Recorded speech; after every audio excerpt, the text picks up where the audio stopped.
Mãe d'Água, la guardiana de los rios, mitos indígenas de Brasil. Hoje viajamos para o coração das florestas e rios do Brasil, onde as águas cristalinas escondem segredos antigos.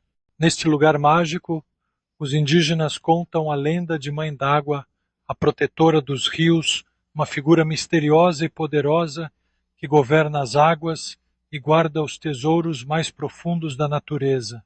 Quem é Mãe d'Água?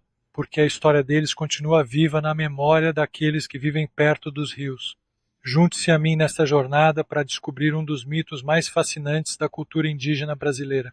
Há muito, muito tempo, quando o mundo era jovem e os rios corriam livres, os deuses decidiram criar um guardião para proteger as águas.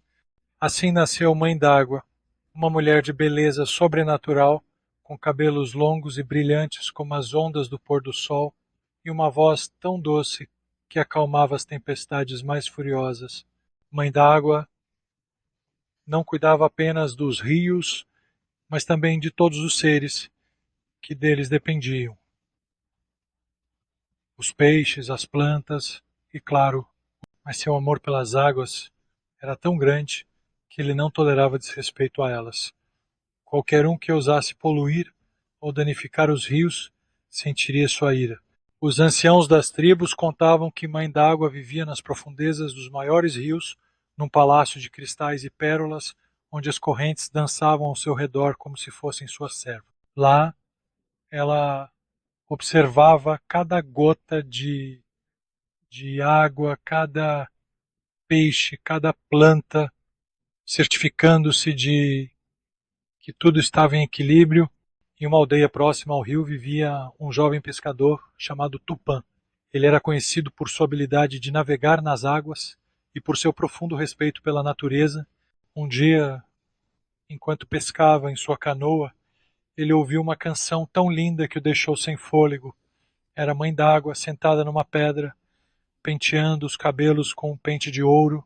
Tupã ficou encantado com sua beleza, mas lembrou-se dos avisos dos mais velhos. Nunca se aproxime de Mãe d'Água, ou você será levado pelas águas. Contudo, o jovem não conseguiu resistir. Ele se aproximou dela e naquele momento as águas se agitaram violentamente.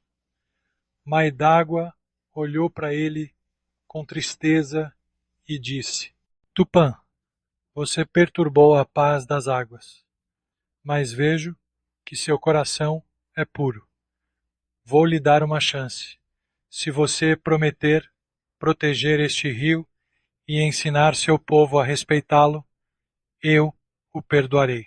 Tupã aceitou sem hesitar e, daquele dia em diante, tornou-se o guardião do rio, ensinando seu povo a viver em harmonia com a natureza. Ele mostrou a eles como pescar sem danificar o ecossistema, como usar apenas o necessário e como devolver à terra o que tiravam dela. Mas nem todos aprenderam a lição. Em outra aldeia, um grupo de homens começou a cortar árvores perto do rio e a poluir a água com resíduos. Mãe d'Água, vendo os estragos, decidiu agir.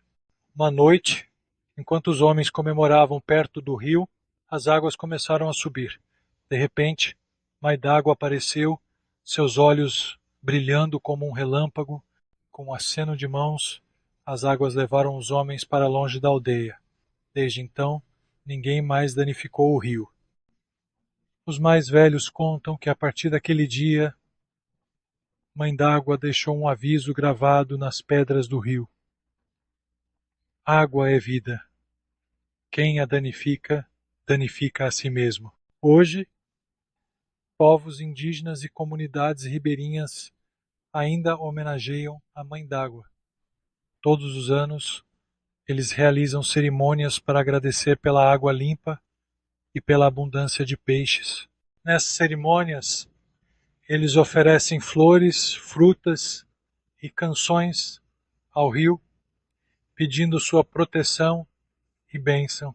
Embora poucos digam tê-la visto, sua presença é sentida no murmúrio dos rios e na brisa que acaricia as margens.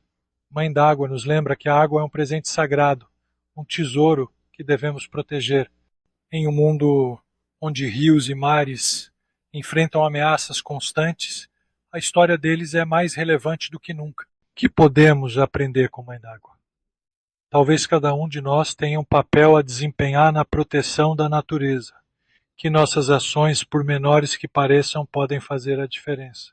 E você, o que faria para proteger os rios e as águas que nos dão vida?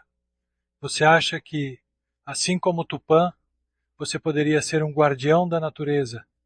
Deixe sua resposta nos comentários. Se você gostou desta história e quer aprender mais mitos e lendas fascinantes, não se esqueça de se inscrever em Brasil Oculto